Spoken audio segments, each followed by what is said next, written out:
Marlon Vicencio Espiritu, and currently living at number 509 Tower D, Isabel de Valenzuela condominium.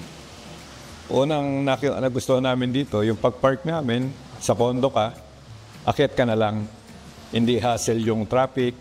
May bahay kasi kami sa Karuhatan, Valenzuela eh. Tabi ng highway, paglabas mo, kailangan may mag-traffic. Pagpasok mo, mababasa ka pag umuulan. Dito, pagpasok mo, katabi mo na yung elevator, hindi ka mababasa. Ay, isa pa nga, iba yung condo dahil wala ka naiintindihan kundi yung loob mo lang.